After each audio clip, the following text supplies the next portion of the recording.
definitely will be looking at volleyball and lots more. On that note, I want to welcome you once more. And quickly, let's go straight to the main business of the day. And we've got Jones Ingram here in the studio. He's the head coach of Lagos State Cricket Association. Fantastic to have you here again. Thank you again. All right. We missed you last week.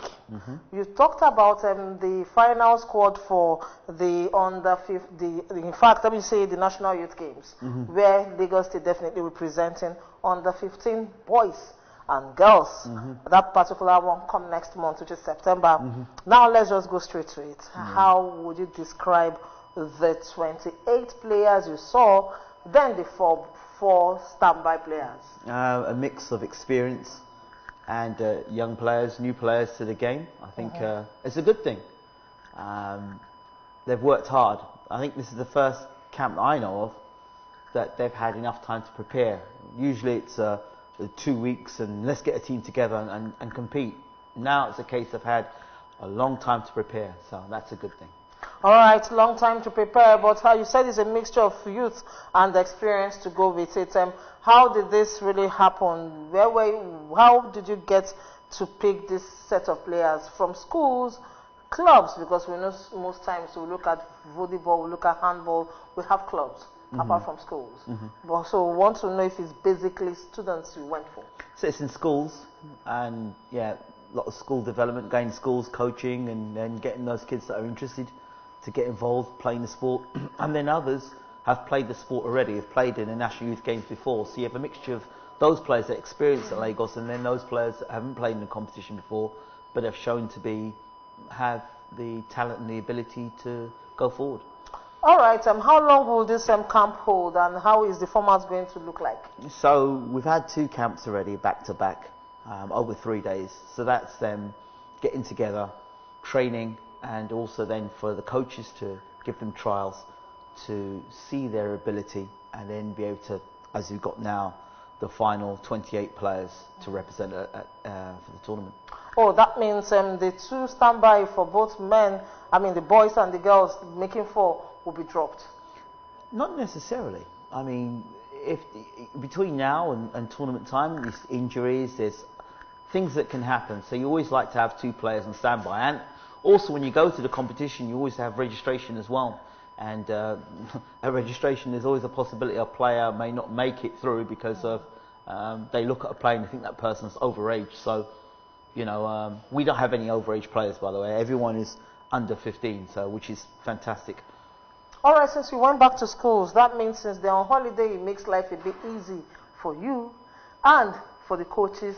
Then at the same time for this, the kids in camp. So with the way it is, would you say it's a good time to really have such a program, knowing fully well all schools are on holiday? It's brilliant because you can train from Monday to Friday. You can do every day coaching and playing and training and having a good look at the players.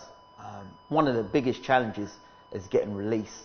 Some of these players are in boarding schools, so this has been a good thing during the holidays to get these players together. So yeah, it's been a blessing, the holidays. All right, your expectation from this, because we know how they performed last National Youth Games. This is another time to now really make a big statement and for the students boast that they have got a high or world-class coach in Ingram Jones. So do you think they can make a big statement right now? Wow. Let's put it this way. Last National Youth Games we played under 15s. We didn't do ourselves as well as we should have done. And then the same under 15 squad went on this year to win the championship for the Southwest. So they're the best team in the under 17s. So I believe that we have the nucleus of some of those players that are still from the under 17 squad in the under 15 squad. So we should have a very, very, very good outing this tournament for sure. We've prepared. So, you know, we just have to go out there and do our best. All right, we know at the senior level, we've seen girls do not so bad.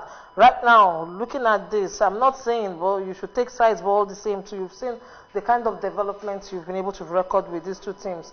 Which particular team, is it the boys or the girls that you're expecting to really make huge statements at this stage? I'm expecting Lagos to make a huge statement at this tournament.